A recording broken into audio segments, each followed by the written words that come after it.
JeremyCordeaux.com, although we are trying to think of a new call sign or something for it, but until we do, JeremyCordeaux.com, 9 till 12, the Court of Public Opinion, live streaming every Friday for 3 hours and taking your calls, and being visited by interesting people like Mr. Bob Byrne. Jeremy. Are you well? I am indeed. I was just commenting that you're back in your natural environment, surrounded by microphones and technical gear and wires and yes, it's a little hairy, Bob, a little hairy, because it's quite amazing what you can do with little bits and pieces of more modern equipment. Oh, the internet has given us a world. You know, it's an amazing thing. Once upon a time, the media was owned by just a handful of very powerful people. Now it's in the hands of whoever wants to make the effort. Well, that's democracy, and I like the sound of that, because if you can spread something like the power of the media, and you do it effectively, I think you introduce a whole lot of new ideas. Yes, well, it can be a good thing, and it can also be a bad thing, but obviously you're doing it for good. And I'm doing it to, I suppose, be different. Yes. You know, I don't want to follow what I listen to the radio, as you probably listen to the radio. I do. And I am critical, so I don't want to go down that same path. I certainly want to take whatever criticism people want to make of what we're doing, but I certainly want to be free of the woke. I want to be free of the political correctness. Oh, yes. Well, I think that's a wise way to travel. Go woke, go broke. Yeah, I think that is true. This is, in effect, where woke comes to die. Yes. This program. Well, there's maybe the new name for your new radio station. Deadwoke.com. I'm not even sure where the word woke came from. No, What's the origin? I have no idea what it actually stands for, but I do know what it means. And, there's a lot of people who are desperately opposed to it, but don't really know how to say anything about it. I mean, look, there are some good things about it, I guess, in terms of, there are people who I think have been given more of a fair go. You and I think, they got a fair go when we were young. Yeah. We didn't have to climb any ladders or go up against people who were opposed to us for skin color or name or political persuasion or religious persuasion. And so I think those people have benefited enormously, as they should. But then there's a lot of silly stuff that goes on as well. But the world has always been tribal. Yes, very much so. I can remember, at school they would beat me up because I had a French name, and they'd beat up that other bloke over there because he had a German name, and then there was somebody over here who was a bit different, had red hair maybe, and they would beat him up. Yeah. And, there was prejudice against, I'm not Catholic, but I think there was prejudice against Catholics for a long, long time. There's prejudice against Jews. I never felt...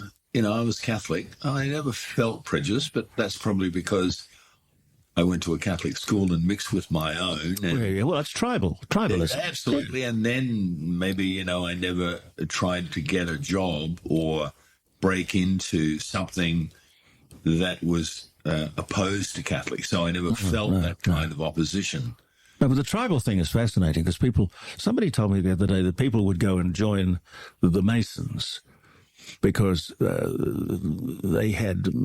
you'd be on your way if you were a Mason, and somebody in a higher position would be obligated to give you a hand up the ladder or whatever that was. Yes. And I don't think there's anything wrong with that.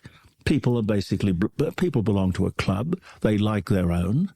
They support their own. I think it's probably inevitable.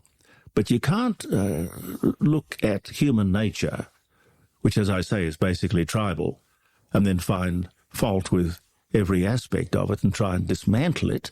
No. And you are right. And I've often said I've read a lot of books about anthropology and love to dabble in that field. I certainly wouldn't say that I'm any expert at it, but I often say and explain to people that it is an inbuilt thing for humans to be racist because that's how we lived. That's how we survived. That's right. Millions of years ago when we first fell out of the tree, our group, our tribe, would protect ourselves. And if somebody from another tribe, and indeed it still happens today in countries like New Guinea, where there is still a lot of tribal life, if you step foot into another tribe's land and you are killed because of it, there is understanding. You stepped into an area that you shouldn't have gone.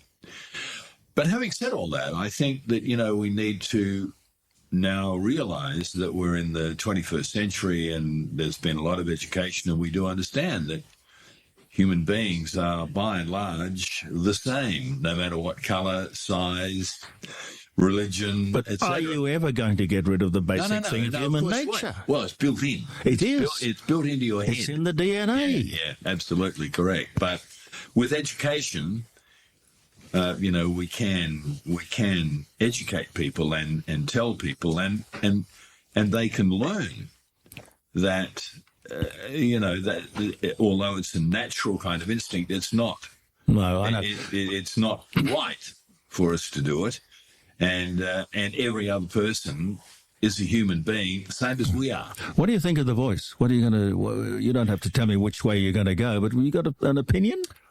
Well, I do. I have mixed opinions. I would love to see the Aboriginal people recognised as the original owners of this land. Which but they are. Of course they were. They were the first here. Yes. And my other feeling about it is, I'd certainly vote yes there. Yeah. But the other areas of the voice, I'm unsure. So I need more information, and I think that's where a lot of people are sitting at the moment. Let's find out some more. Let's get some more information. Yeah. And let's work out how we're going to vote with this. I've just handed this. Thank you, Caroline. Warren Mundine changes his travel plans after Qantas starts on The Voice. Leading No campaigner Warren Mundine has changed his travel plans after airline Qantas revealed its support for the Indigenous voice to Parliament. I've now had to shift my travel to Virgin, Mr. Mundine told Sky News. They haven't got stuff all over their aeroplanes or their staff yet. Yeah, I think it's a bit of a mistake for organisations, businesses especially, to start making those decisions and start taking sides because, as has been said many times, political, they're making a stand on a political issue is not a wise thing. No, I know. I've reached the stage in life where I don't care if I believe something. I'm just not going to sit on the fence. And I have listened a lot to 3AW and 2GB, and some of those presenters are quite opinionated. Others sort of say, well, look, I can see on one hand this, and then on the other hand this. Yes. So it's kind of like straddling the fence. Yeah. I don't know that that's a good thing for talk radio. We were never in... Oh, no. We were never told what to say, were we? No.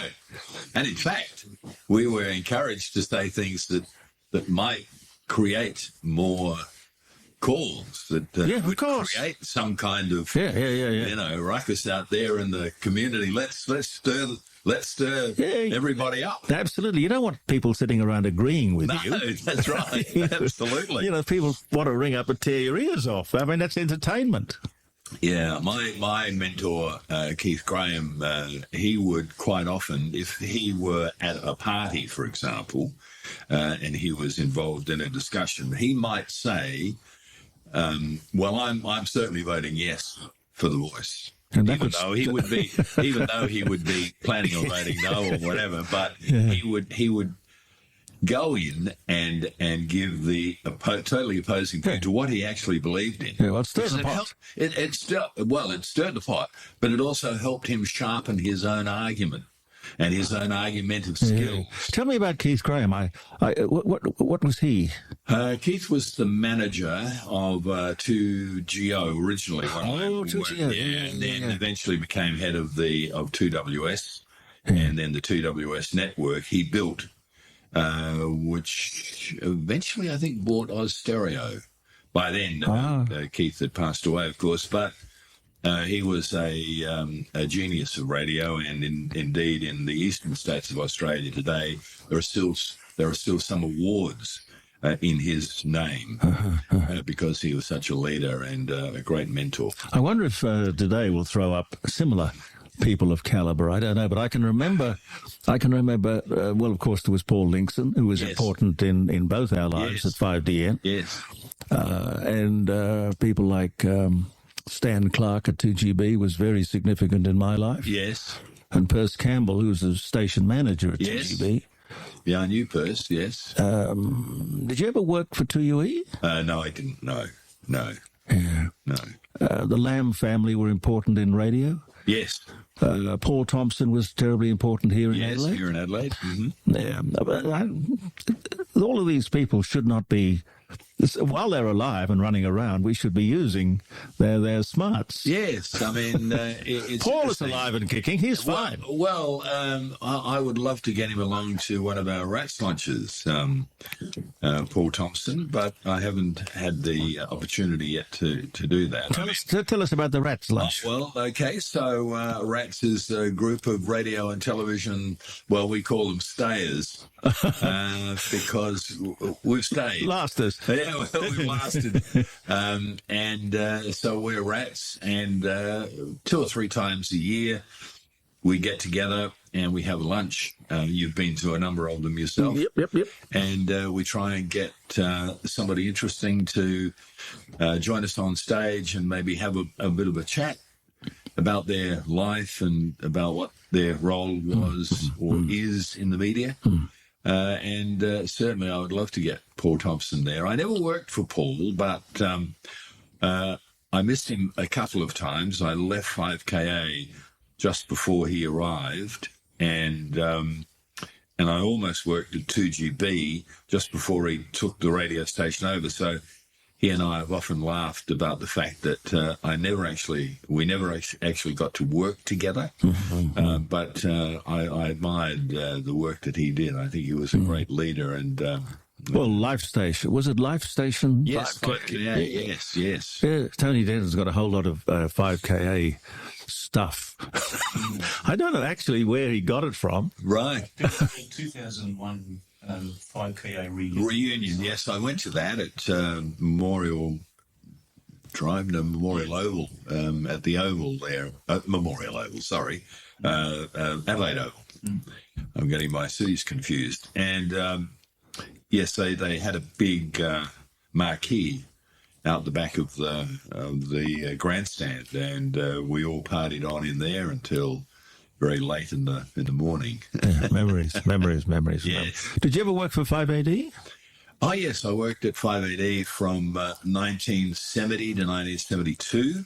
It was my first tilted talk radio because Trevor Cowling, for some unknown reason, figured I could talk. I was only, how old would I be? We were young. I was only in my 20s, and Trevor, for some unknown reason, teamed me up with Lois Grant, and we had the Rob and Lois show. Yeah, I remember that name. And was Sue Fraser there in those days? No. Sue was still at 5AU back in those days, or by then she was still at 5AU. Well, she's another great person of radio. And Bob Francis. Oh, yes. Was he manager at the time? No.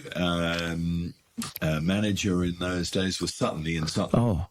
Jim Sutton. Jim Sutton. Yes. And Trevor Cowling was program manager, and Dick Moore was still there, the legendary radio announcer of the 1950s. And now I know Dick's son extremely well. Does a little bit of accounting work for me. So if you're listening. Small world. Yeah. It's a small one, and even smaller town. Now, you're Remember When? Because I've spoken to you a couple of times about when your books have come out. Oh, yes. Are you doing another one? Yes. Possibly. There possibly be maybe another one. Why wouldn't you do a radio show based on that simple format? Well, I do some segments on air on an opposing radio station. You mean one of the old-fashioned ones? Yes, one of those bricks and mortar things. Yeah. And just segments. I often think that the talk station here in Adelaide missed a great opportunity when I proposed to them the idea that, in Melbourne, there's been a Remember program on Sunday nights, and Saturday and Sunday nights for years and years. 3AW, with Bruce Mansfield and Philip Brady. Philip Brady, yeah. And it rated so well on weekends, they eventually put it on every night of the week. Well, good, understandable. And I approached the said radio station here in Adelaide and suggested to them that I think it would work very well on a Sunday night, because whenever I go on air and talk about things that used to be, remember when we did this, remember when, we have lots and lots of phone calls. And it's a topic that people love. People love to remember what. But anyway, it's a wonderful common denominator. Yes, and I thought it would have been a great radio show, but nevertheless, Oh well, look, that doesn't really matter. I couldn't count the number of shows I've pitched to various people along the way. Yes, it's the journey. Yes, it is, and I still write for the Advertiser. As amazingly enough, Rupert's still paying me. I get a shock every 3 months when he sends me a chit to say yes. Well, not that he sends it to me personally. Have you ever met him? No, I've never met Rupert. No. But friends of mine knew him quite well because they knew him while he was here at the News. Yes. So they knew him in those very early days. Yeah. But no, I've never met him. But he still pays me to write a column, and which is absolutely fantastic. I still get a surprise every 3 months when it turns up to say, "Yep, we'll go again for another 3 months." They will not keep us down. No, gosh, Bob, it's wonderful to see you. Thank you very much for coming in. My pleasure.